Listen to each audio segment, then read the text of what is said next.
அனைவருக்கும் வணக்கம். இன்று SLFRS 16 குத்தகை என்ற விடயத்தை நாங்கள் எடுத்து நோக்குவோம். இந்த நியமமானது 2019 ஆண்டு ஜனவரி 1 இருந்து நடைமுறைக்கு வந்த ஒரு புதிய நியமமாகும். இதற்கு முன்னர் காணப்பட்ட நியமம் யாதெனில் LKAS 17 குத்தகை. இலங்கை பட்டய கணக்காளர் நிறுவனம் 2019 ஆண்டு ஜனவரி 1 இருந்து LKAS 17 குத்தகையினை SLFRS 16 குத்தகையாக மாற்றி அமைத்தது. அதன் பிரகாரம் மாணவர்களே, உங்களுடைய பரீட்சை A-level 2020 ஆண்டு பரீட்சையிலே பிரதானமாக உங்களிடம் வினாவக்கூடிய வினாவாக SLFRS 16 குத்தகை காணப்படுகின்றது. இது 2 இடங்களில் உங்களுடைய பரீட்சையிலே வினாவப்படலாம். ஒன்று MCQ, இரண்டாவது உங்களுடைய கட்டாய வினாவாகிய கம்பெனியின் வினாவில் ஒரு முக்கியமான சீராக்கமாக இந்த குத்தகை சீராக்கத்தினை வினாவலாம். ஆகவே இது மிக மிக முக்கியத்துவம் வாய்ந்த ஒரு நியமமாகும். சில மாற்றங்கள் பழைய கணக்கீட்டு நியமத்தில் இருந்து தற்போது காணப்படுகின்ற புதிய நிதி அறிக்கையிடல் நியமத்தில் சில மாற்றங்கள் காணப்படுகின்றன. முதலிலே அந்த மாற்றங்களை நாம் உற்று நோக்குவோம். அதன் அடிப்படையில் குத்தகை என்றால் என்ன? அனைவருக்குமே கேட்கப்படுகிற ஒரு விட குத்தகை என்றால் என்ன? இந்த குத்தகை என்பது உங்களுக்கு விளங்க வேண்டும்.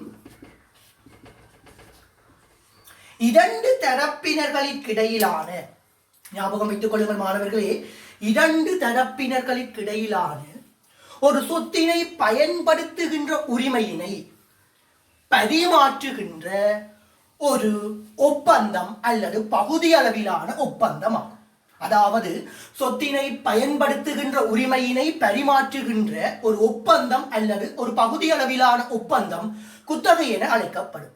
அப்ப உங்களுக்கு விளங்கும், ஒப்பந்தம் அக்ரிமெண்ட், ஒரு ஒப்பந்தம் காணப்பட வேண்டுமாக இருந்தால் 2 தரப்பினர்கள் காணப்பட வேண்டும். தனி ஒருவர் காணப்படுவாராக இருந்தால் அவருக்கிடையில் ஒப்பந்தம் மேற்கொள்ள முடியாது. ஆகவே இந்த குத்தகையுடன் யார் 2 தரப்பினர் காணப்படுவார்கள் என்று எடுத்து நோக்குவமாக இருந்தால், ஒருவர் குத்தகை தருணர், மற்றவர் குத்தகை பெறுநர். LKAS 17 பழைய கணக்கீடு நியமத்திலும் இவர்கள் 2 பேரும் காணப்பட்டவர். குத்தகை என்பது 2 தரப்பினருக்கு இடையிலான ஒப்பந்தம் என்று LKAS 17 கூறியது. ஆனால் SLFRS 16 கூறுவது ஒப்பந்தம் அல்லது பகுதியளவிலான ஒப்பந்தம் குத்தகை. பெரிதளவிலான மாற்றங்கள் வரைவிலக்கணத்திலே காணப்படவில்லை, மாற்றமடையவும் இல்லை. ஆகவே குத்தகை தருணர் ஒரு தரப்பினர், மற்ற தரப்பினர் குத்தகை பெறுநர். சின்ன உதாரணம், A என்ற நபர் யாழ்ப்பாண நகரிலே காணப்படுகின்ற ஒரு B என்ற வங்கியிடம் ஒரு மோட்டார் சைக்கிளை குத்தகை பெறுவதற்காக போகின்றார்.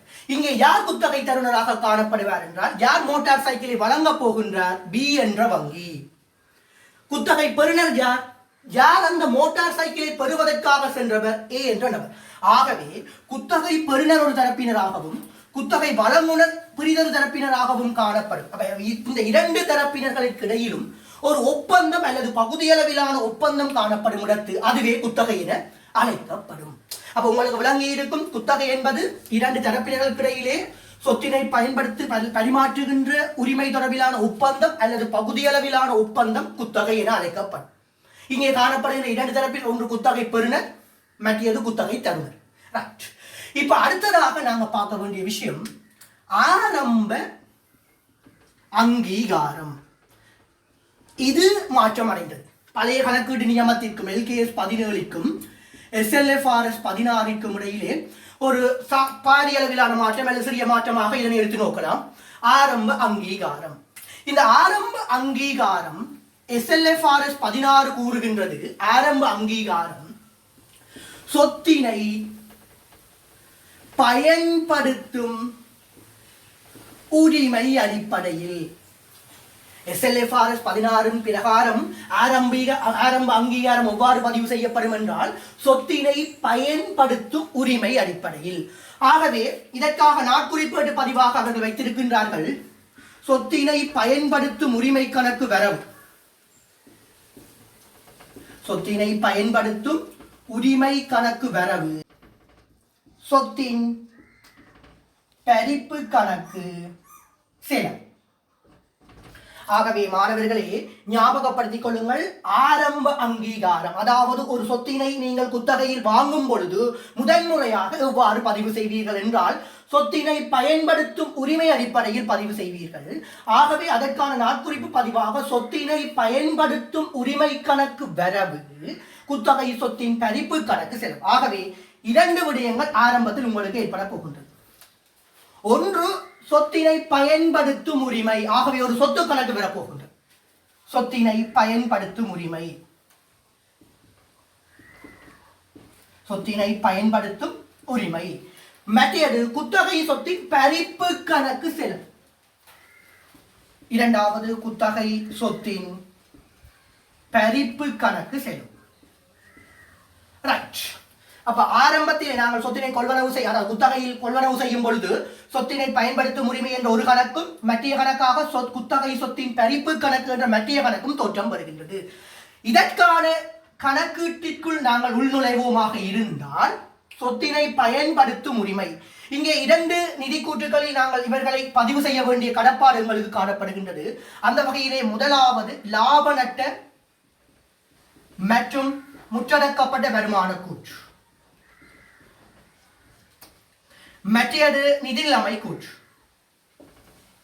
நாங்கள் முதலிலே லாப நட்ட மற்றும் முற்றடக்கப்பட்ட வருமான கூற்றினை கருதி போட்டு நிதிநிலைமை கூற்றிற்கு உள்நுழைவோம்.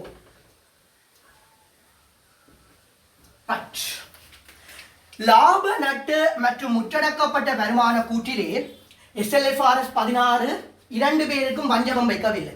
லாப நட்ட மற்றும் முற்றடக்கப்பட்ட வருமான கூற்றிலே சொத்தினை பயன்படுத்தும் உரிமைக்காக ஒரு கணக்கும் தோற்றம் வரும், குத்தகை பரிப்புக்காக ஒரு கணக்கும் தோற்றம் வரும். அவர் யார் என்று எடுத்து நோக்குவமாக இருந்தால் குத்தகை சொத்தினை பயன்படுத்தும் உரிமைக்காக தோற்றம் வருவது பெருமான தெய்வு. இந்த பெருமான தெய்வு என்னவென்று நாங்கள் தனியாக பார்ப்போம். அதே மாதிரி குத்தகை சொத்தின் பரிப்பு கணக்கிலே தோற்றம் வருவது குத்தகை வட்டி.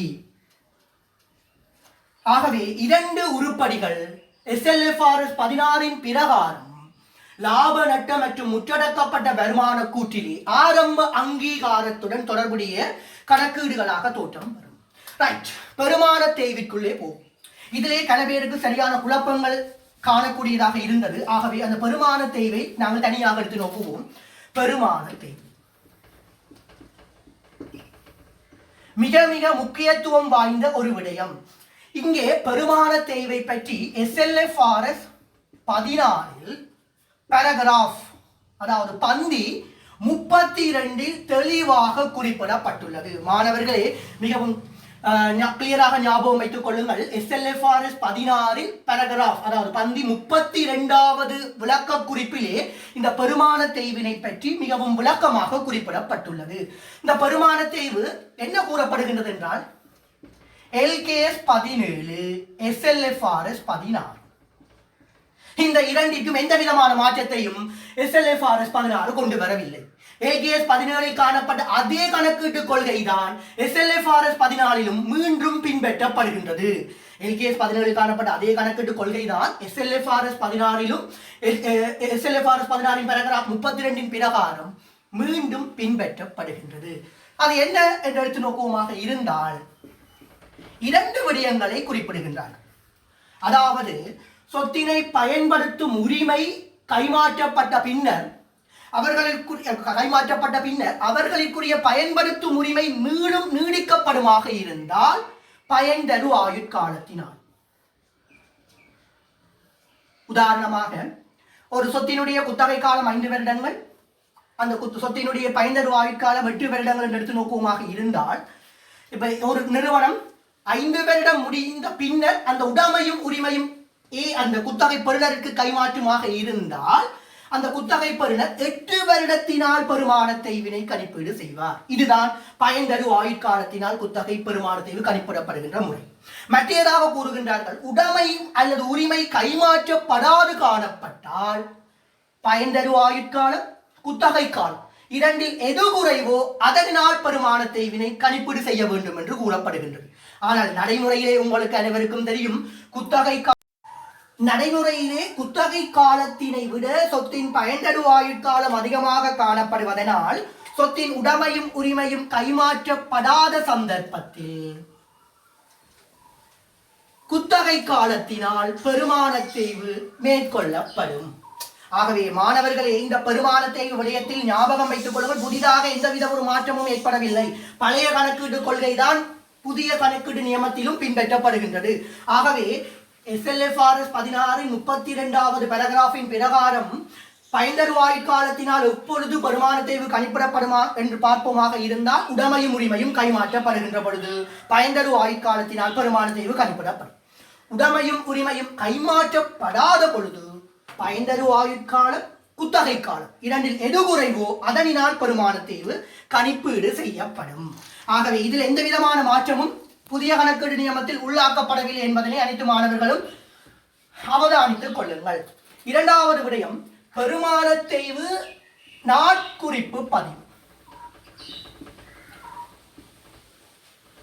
பொதுவாக பெருமான தேய்வு பயன்தரு ஆயுட்காலம் குத்தகை காலம் என்று எடுத்து நோக்கும் பொழுது நேர்கோட்டு முறையே பெருமான தேய்விற்கான அடிப்படையான முறை என்பதனை ஒரு கருதுகோளாக எடுத்துக் கொள்ளுங்கள். அதைத்தான் கணக்கீட்டு நியமங்களும் வலியுறுத்தி நிற்கின்றன.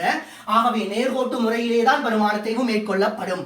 ஆகவே நாட்குறிப்பு பதிவிற்கு வருவோமாக இருந்தால் பெருமான தேய்வு கணக்கு வரவு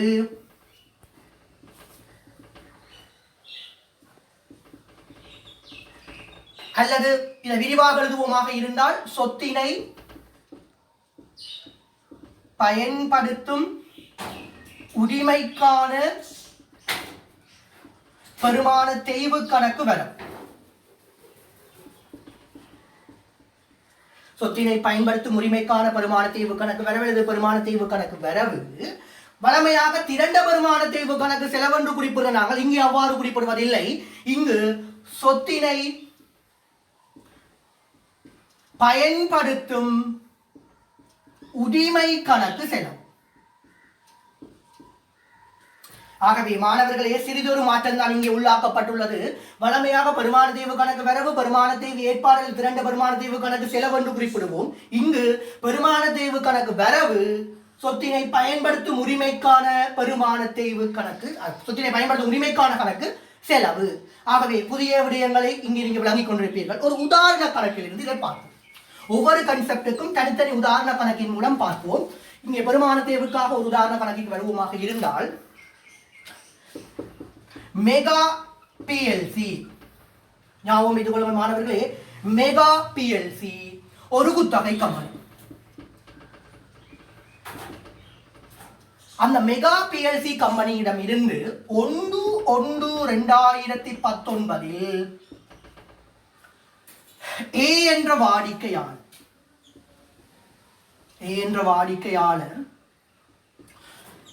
3 வருட குத்தகை அடிப்படையில் மோட்டார் வாகனம் ஒன்றினை கொள்வனவு செய்தார். இங்கே நீங்கள் கவனித்துக் கொள்ளுங்கள். 3 வருடங்களின் பின்னர் சொத்தின் உடைமையும் உரிமையும் ஏ என்ற வாடிக்கையாளருக்கு கைமாற்றப்படும். உடைமை கைமாற்றப்படும். இங்கே சொத்தினை பயன்படுத்தும் உரிமைக்கு வருவோமாக இருந்தால் அவர்களை உங்களுக்கு தருகின்றார்கள். சொத்தினை பயன்படுத்தும் உரிமை 1 மில்லியன் ரூபாய். பயன்தரு ஆயுட்காலம் 5 வருடங்கள். வேண்டப்படுவது பெருமான தேய்வு தான். இப்பதான் நாங்கள் இதுக்கு முதல் பார்த்திருக்கிறோம். SLFRS 16 பிரகாரம் நீங்கள் முதலாவது கணக்கிலே தந்த உடனே நீங்க முதலாவது பார்க்க வேண்டிய விஷயம் உடைமை உரிமை கைமாற்றப்படுகின்றதா. இங்கே சொல்லப்பட்ட உடைமை கைமாற்றப்படும். உடைமையும் உரிமையும் கைமாற்றப்படுமாக இருந்தால் பயன்தரு ஆயுட்காலத்தினால் பெருமான தேய்வு நேர்கோட்டு அடிப்படையில் கணிப்பீடு செய்யப்படும். ஆகவே பெருமான தேய்வு சமன் 1 மில்லியன், அதன் கீழ் 5 வருடம் பயன்தரு ஆயுட்காலம். ஆகவே 200,000 ரூபாய்.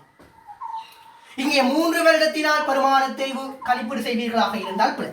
இது எப்பொழுது 3 வருடம் பெருமான தேய்வு கணிப்பீடு செய்யப்படுமாக இருந்தால் உடைமையும் உரிமையும் குத்தகை கால முடிவிலே கைமாற்றப்படாது என்று குறிப்பிடப்படுமாக இருந்தால் நீங்கள் இந்த 1 மில்லியன் ரூபாயினை 3 வருடம் என்றதனால் பிரிப்பு செய்வீர்களாக இருந்தால் அதனுடைய பெருமான தேய்வினை நீங்கள் கணிப்பீடு செய்வீர்கள். ஆகவே இதற்கான சரியான விடையாக 1 மில்லியன் ரூபாவினை பயன்தரு ஆயுட்காலமாகிய 5 வருடங்களினால் வகுப்பு செய்வதன் மூலம் 2 லட்சம் ரூபாய் பெருமான தெய்வாக காணப்படும்.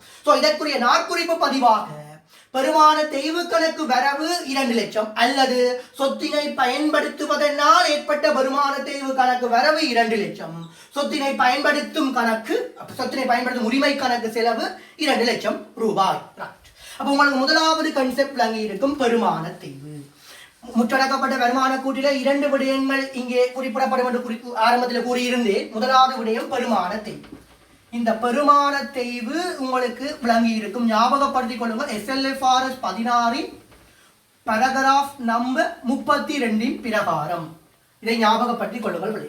எந்த விதமான மாற்றமும் பெருமான தெய்விலே ஏற்படவில்லை என்பதனையும் கருதி கொள்ளுங்கள். இரண்டாவதாக குத்தகை வட்டி. ரைட், இதுதான் மிக மிக முக்கியத்துவம் வாய்ந்த விடயம். இங்கே SLFRS 16 சில மாற்றங்கள் கொண்டு வரப்பட்டுள்ளது இந்த குத்தகை வட்டி கணிப்பீட்டு முறையிலே. இப்ப ஆரம்பத்திலே நாங்கள் ஆரம்ப அங்கீகாரம் பார்த்தோம். அதிலே சொத்தினை பயன்படுத்தும் உரிமை, இரண்டாவது குத்தகை சொத்தின் பறிப்பு. இந்த குத்தகை சொத்தின் பறிப்பானது SLFRS 16 பிரகாரம், இந்த குத்தகை சொத்தின் பறிப்பானது SLFRS 16 பிரகாரம் தேறிய இட்டை பெறுமதிக்கு சமனாக காணப்படும்.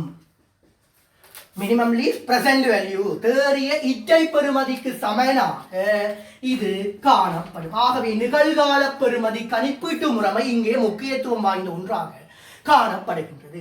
ஆகவே ஞாபகம் வைத்துக் கொள்ளுங்கள் மாணவர்களே, குத்தகை சொத்து பறிப்பிற்குள் நாங்கள் மூவ் பண்ண உள்நுழைய வெளிக்கிடும் பொழுது நிகழ்கால பெறுமதி கணிப்பீட்டு முறைமையினை அடிப்படையாக கொண்டு கணிப்பீடுகள் மேற்கொள்ளப்படுதல் வேண்டும். ஆகவே நிகழ்கால பெறுமதி என்றால் சின்ன உதாரணம், இன்று 2020ஆம் ஆண்டு, இன்று 1 ரூபாய்க்கு வாங்குகின்ற பொருள் 2022ஆம் ஆண்டு 1 ரூபாய்க்கு வாங்க முடியாது. அங்கே 2 காரணங்கள் கூறுகின்றார்கள். இந்த நிகழ்கால பெறுமதி கணிப்பீட்டிற்கு கணக்கீட்டு அறிஞர்களினால் 2 காரணங்கள் முன்வைக்கப்படுகின்றன. இதற்காக நிகழ்கால பெறுமதிகள் கணிப்பீடு செய்யப்படுதல் வேண்டும் என்ற விடயத்தில் 2 காரணங்கள் முக்கியமாக முன்வைக்கப்படுகின்றன. ஒன்று, பணத்தின் கால பெறுமதி. இரண்டாவது, அமைய செலவு. முதலாவது காரணம் சொல்லப்படுகின்றது பணத்தின் கால பெறுமதி, இரண்டாவது அமைய செலவு. இந்த காலப்பெறுமதி தான் நான் கூறிய 1 ரூபாய்க்கு 2020ஆம் ஆண்டிலே வாங்கப்பட்ட பொருளானது 2022ஆம் ஆண்டிலே 1 ரூபாய்க்கு நாங்கள் வாங்க முடியாது. ஆகவே காலப்பெறுமதி கணிப்பீட்டில் யார் நுழைவார் என்றால் கழிவீட்டு காரணி. கழிவீட்டு காரணி. ஆகவே அமைய செலவு என்ற விடயத்துக்குள் போறதுக்கு முதல் நாங்கள் கழிவீட்டு காரணியை தனியாக எடுத்து நோக்குவோம். மிக மிக முக்கியத்துவம் வாய்ந்த விடயம். ஏனென்றால் உங்களுடைய பரீட்சையிலே நீங்கள் கட்டமைக்கப்படாத கால்குலேட்டர், அதாவது இந்த கால்குலேட்டர் யூஸ் பண்ணிக்க இந்த காலப்பெறுமதி உங்களுடைய கணிப்பீட்டிற்குள் விடக்கூடிய சந்தர்ப்பங்களும் அதிகமாக உள்ளது. இவ்வளவு காலமும் உங்களுடைய பரீட்சையிலே காலப்பெறுமதி கழிவீட்டு காரணி அவர்கள் தருவார்கள். ஏனென்றால் நீங்கள் கால்குலேட்டர் யூஸ் பண்ண முடியாது. ஆனால் 2020ஆம் ஆண்டு பரீட்சைக்கு பின்னர் நீங்கள் கால்குலேட்டர் யூஸ் பண்றபடியால் கழிவீட்டு காரணி கணிப்பீடும் உங்களை மேற்கொள்ள சொல்லக்கூடிய சந்தர்ப்பங்களும் ஏற்படலாம். ஆகவே நாம் கழிவீட்டு காரணியை கணிப்பீடு செய்வோம். இந்த கழிவீட்டு காரணியானது ஒரு சிறிய சமன்பாட்டின் மூலம் கணிப்பீடு செய்யப்படும். அந்த சமன்பாடு 1 + 1/1 + r என்ற எண்ணாம் அடுக்கு. ஞாபகப்படுத்திக் கொள்ளுங்கள் பிள்ளைகள். 1/1 என்ற எண்ணாம் அடுக்கு. இங்கே 1 என்பது உங்களுக்கு தெரியும், ஒரு இலக்கம். r இது உங்களுடைய பரீட்சையிலே தரப்படும். எத்தனை வீதம், சதவீதம். இது உங்களுடைய வினாவிலே 10 வீதமா, 8 வீதமா, 12 வீதமா, 15 வீதமா என்ற ரேஷியோ உங்களுக்கு தருவார்கள். என்னன்றது நம்பர் ஆஃப் இயர்ஸ், வருடங்களின் எண்ணிக்கை. இப்ப நீங்க உதாரணத்துக்கு முதலாம் வருடத்துக்கு கழிவீட்டு காரணி கணிப்பிட்டால் இங்க எண்ணுக்கு மேல 1 வரும். இரண்டாம் வருடத்துக்கு கணிப்பிட்டால் 2 வரும். மூன்றாம் வருடத்துக்கு கணிப்பிட்டால் 3 வரும். ஆகவே கழிவீட்டு காரணிக்கு நாங்கள் யாரை பயன்படுத்த போகின்றோம் என்றால் 1/1/r என்ற எண்ணாம் அடுக்கு. 1/1/r என்ற எண்ணாம் அடுக்கு. இதை நாங்கள் தனியொரு செக்ஷனாக பார்ப்போம்.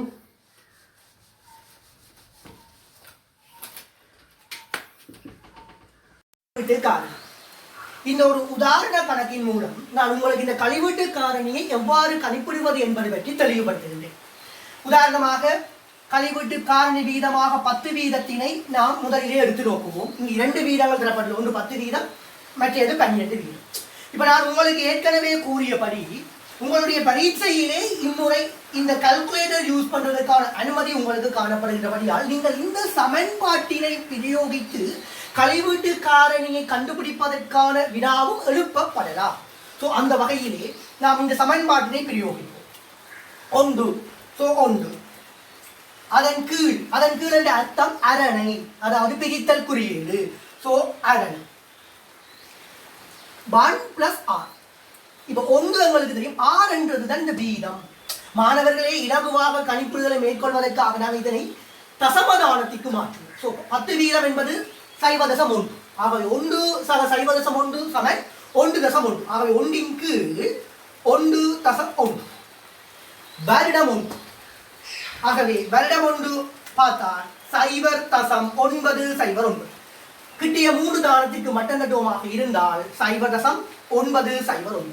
ஸோ முதலாம் வருடத்திற்கான 0.909. மீண்டும் 2 வருடத்துக்கு இந்த சமன்பாட்டு, அதாவது சமன் என்ற ஒரு விஷயம் இருக்கல்ல, அந்த குறியீட்டினை அழுத்துங்கள். 0.86. மூன்றாம் வருடத்துக்கு again திருப்பி அந்த சமன் குறியீடு அமர்த்தினீங்கடா 0.75. நான்காம் வருடத்துக்கு again அமர்த்தினீங்கடா 0.683. ஐந்தாம் வருடத்துக்கு திருப்பி அமர்த்தினீங்கன்னு சொன்னால் 0.68.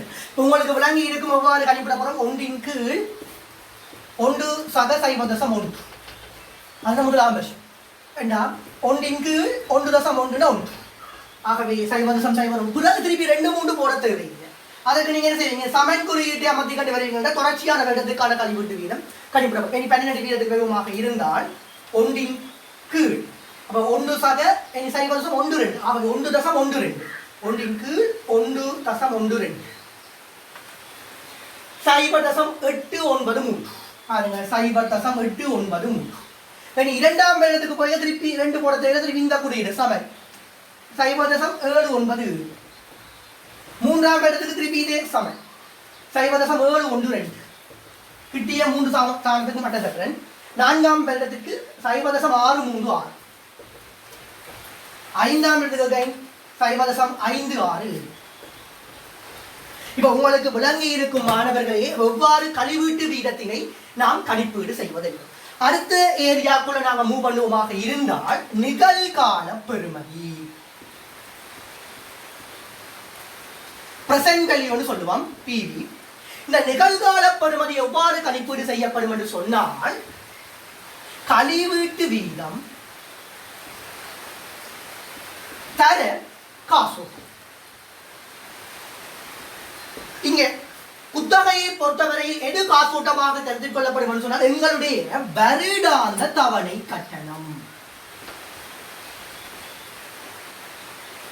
நாங்கள் இங்க ஒரு அசம்ஷன், ஒரு எடுகோல் எடுப்போம். நாங்கள் மாதம் தவணை கட்டணங்கள் செலுத்துவது அல்ல, நாங்கள் வருடம் தவணை கட்டணத்தை செலுத்துவதாக ஒரு அசம்ஷன், எடுகோல் எடுப்பமாக இருந்தால் கழிவீட்டு வீதம், உதாரணத்துக்கு வருடம் 1ற்கான 10 வீதத்தினை எடுத்துக்கொள்ளுவோம். வருடம் 1ற்கானது எங்களுக்கு ஏற்கனவே தெரியும் 0.909.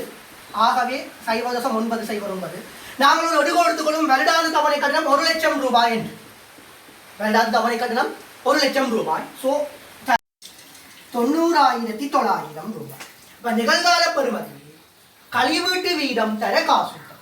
மாணவர்களை ஞாபகப்படுத்திக் கொள்ளுங்கள், குத்தகையை பொறுத்தவரைக்கும் காசூட்டமாக தவணை கட்டணம் கருத்தில் கொள்ளப்படும். ஆகவே நாங்கள் உதாரணத்துக்கு 1 லட்சம் ரூபாய் தவணை கட்டணமாக எடுத்தோம். 10 வீதத்தினை கழிவீட்டு வீதம் வருடம் 1ற்கு பார்த்தீங்க 0.909 தர 1 லட்சம் ரூபாய். ஆகவே 90,900. இரண்டாவது வருடத்திற்கு பார்ப்போமாக இருந்தால் 0.826 தர 1 லட்சம், 82,600 ரூபாய். அப்ப உங்களுக்கு கழிவீட்டு காரணி என்ற விஷயம் கிளியராக விளங்கி இருக்கும். இரண்டாவது கான்செப்ட் உங்களுக்கு விளங்கி இருக்கும், கழிவீட்டு காரணி.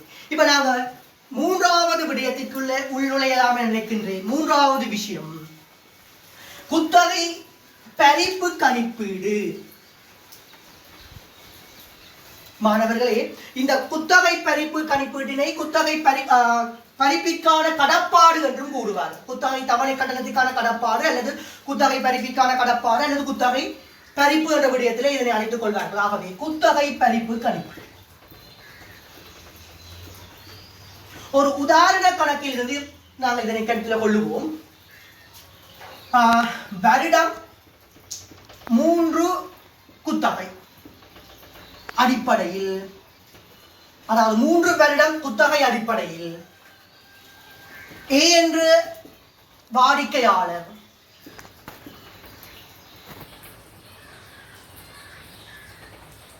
XYZ என்ற குத்தகை கம்பெனியிடம் இருந்து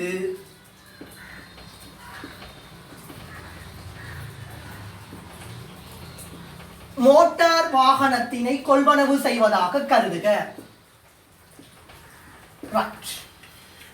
இப்ப உங்களுக்கு குத்தகையில பிள்ளைகள் இப்ப நாங்க தவணை கட்டணம் என்ற விஷயம் பார்க்கறதுக்கு முதலாவது ஒரு விஷயம் நாங்க ஞாபகப்படுத்திக் கொள்வோம். ஆரம்ப வைப்பு, இனிஷியல் டிபாசிட். இப்ப எந்த ஒரு நிறுவனமும் நாங்க உதாரணமாக இப்ப ஏன் வாடிக்கையாளர் XYZ நிறுவனத்துக்கு போய் எனக்கு லீசிங்க்கு மோட்டார் சைக்கிள் தாங்க என்று கேட்டா கொடுக்க மாட்டோம். அங்க ஒரு certain amount இனிஷியல் டிபாசிட்டா கேட்பான், ஆரம்ப வைப்பாக கேட்பான். இந்த கணக்கில் நாங்கள் ஆரம்ப வைப்பாக 1 லட்சம் ரூபாயினை கருத்தில் கொள்வோம். ஆரம்ப வைப்பு எவ்வளவு பிள்ளைகள்? 1 லட்சம் ரூபாய். எங்களுக்கு 3 வருட குத்தகை. வருடாந்த தவணை கட்டணம், வருடாந்த தவணை கட்டணம். வருடம் 1 80,000 ரூபாய், வருடம் 2 70,000 ரூபாய், வருடம் 3 60,000 ரூபாய் என்று கருத்தில் கொள்ளும். ஆகவே வருடாந்த தவணை கட்டணம் 80, 70, 60, ஆரம்ப வைப்பு 1 லட்சம். இப்ப உங்கள்ட்ட கேட்கப்படக்கூடிய கேள்வி, குத்தகை பறிப்பின் பெறுமதி யார்? குத்தகை பறிப்பின் பெறுமதி யார்? இப்ப நான் உங்களுக்கு ஆல்ரெடி சொல்லி தந்திருக்கிறேன், குத்தகை பறிப்பு கணிப்பீட்டிற்குள் நாங்கள் உள்நுழைய வேண்டும் என்றால் நிகழ்கால பெறுமதி அடிப்படையில் கணிப்பீடுகளை மேற்கொள்ள வேண்டும். ஆகவே நிகழ்கால பெறுமதி கணிப்பீட்டு முறைக்கு நாங்கள் செல்லலாம் என நினைக்கின்றேன். நிகழ்கால பெறுமதி கணிப்பீட்டு முறையிலே முதலாவது எங்களுக்கு தெரியும் வருடம், இரண்டாவது எங்களுக்கு தெரியும் காசோட்டம், மூன்றாவது கழிவீட்டு காரணி வீதம், நாலாவது நிகழ்கால பெறுமதி. இப்ப வருடம், காசோட்டம், கழிவீட்டு காரணி, நிகழ்கால பெறுமதி. ஆகவே இந்த கணக்குல 3 வருடம் தரப்படும். வருடம் என்பது குத்தகை வருடம், ஞாபகம் வைத்துக் கொள்வது. எவ்வளவு காலத்துக்கு தவணை கட்டணம் செலுத்தினோம் அவ்வளவு வருடம் வருது. ஆகவே வருடம் முதலாம் வருடம் 80,000, இரண்டாம் வருடம் 70,000, மூன்றாம் வருடம் 60,000 காசோட்டம் உங்களுக்கு தரப்பட்டு இருக்கு. அதான் தவணை கட்டணம். கழிவீட்டு வீதம் நான் உங்களுக்கு படிப்பிச்சான எப்படி கண்டுபிடிக்கிறேன்? 1/1+6 என்ன இருக்கு? 0.9, 0.9, 10 வீதம் அல்லவா? 0.9, 0.9, 0.826, 0.75. இனி நிகழ்கால பெறுமதி நீங்க கணிப்பிட்டுக் கொள்வீங்கள். 80,000 தர 0.9, 0.9, 72,720. அதே மாதிரி 70,000 தர 0.826, 57,820. 60,000 தர 0.751, 45,060. இந்த 3 நிகழ்கால பெறுமதியின் கூட்டுத்தொகை உங்களுடைய மொத்த குத்தகை பறிப்பாக காணப்படும். 1,75,600. ஆகவே மொத்த குத்தகை பறிப்பின் பெறுமதி யாது? 1,75,600. ஆகவே பிள்ளைகளை கவனத்தில் கொள்ளுங்கள். குத்தகை பறிப்பானது ஒட்டுமொத்த நிகழ்கால பெறுமதியின் கூட்டுத்தொகைக்கு சமனாக காணப்படும். தற்பொழுது நாங்கள் வருமான தெரிவு கணிப்பீடு பார்த்திருக்கிறோம் தியரி ஏரியாஸ்ல. அதே மாதிரி குத்தகை பறிப்பு பார்த்திருக்கிறோம். ஒரே ஒரு தியரி தான் உங்களுக்கு பெண்ணிங்க இருக்கு பிள்ளைகள். கடைசி தியரி, சொத்தின் பயன்படுத்தும் உரிமை என்றால் எவ்வாறு கணிப்பீடு செய்யப்படும்? ஞாபகம் வைத்துக் கொள்ளுங்கள் பிள்ளைகள். சொத்தின் பயன்படுத்தும் உரிமை சமன் ஏ லெவலை பொறுத்த வரைக்கும் 2 கன்செப்ட் வரும் பிள்ளைகள். சொத்தின் பயன்படுத்தும் உரிமையில 2 கன்செப்ட். ஒன்று ஆரம்ப வைப்பு சக குத்தகை சொத்தின் குத்தகை பறிப்பின் நிகழ்கால பெறுமதி. பிள்ளைகளை ஞாபகம் வைத்துக் கொள்ளுங்கள். சொத்தின் பயன்படுத்தும் உரிமை சமன் ஆரம்ப வைப்பு சக குத்தகை பறிப்பின் நிகழ்கால பெறுமதி. ஆகவே இறுதியாக நாம் இந்த கன்செப்டில் இரட்டை பதிவுக்குள்ள நுழைவுமாக இருந்தால், நாட்குறிப்பு பதிவுக்குள்ள வருவமாக இருந்தால், ஆரம்ப அங்கீகாரம் ஒரு சொத்தினை நீங்கள் குத்தகை அடிப்படையில் கொள்வனவு செய்வீர்களாக இருந்தால், சொத்தின் பயன்படுத்தும் உரிமை கணக்கு வரவு, சொத்தின் பயன்படுத்தும் உரிமை கணக்கு வரவு, குத்தகை பறிப்பு கணக்கு செலவு. இது எப்ப வரும் என்று சொன்னால் பிள்ளைகள், ஆரம்ப வைப்பு இல்லாமல் நீங்க முழுவதுமே குத்தகைக்கு வாங்குவீர்களாக இருந்தால் சொத்தின் பயன்படுத்தும் உரிமை கணக்கு வரவு, குத்தகை பறிப்பு கணக்கு செலவு. ஆரம்ப வைப்புடன் வாங்குவீர்களாக இருந்தால் இதோடு சேர்த்து காசு கணக்கு செலவு என்ற ஒரு விஷயம் வரும். ஏனென்றால் ஆரம்ப வைப்பு காசாக செலுத்தப்படும். ஆகவே காசு எழுது வங்கி கணக்கு செலவு. இப்ப இதுதான் நாங்கள் இவ்வளவு நேரமும் பார்த்த ஒரு விஷயம் பிள்ளைகள். அடுத்தது பெருமான தேய்வுக்கான இரட்டை பதிவு நான் ஆல்ரெடி உங்களுக்கு சொல்லி இருக்கேன் இல்லையா? பெருமான தேய்வு கணக்கு வரவு, சொத்தின் பயன்படுத்தும் உரிமை கணக்கு செலவு.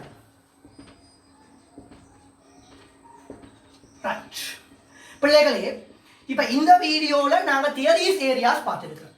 கல்குலேஷன் செய்யறதுக்கு இந்த வீடியோ ஆல்ரெடி லென்த் ஆகிட்டு, அவங்க இதுக்கு மேல கல்குலேஷன் சொல்றாங்க படுத்த இயலாது.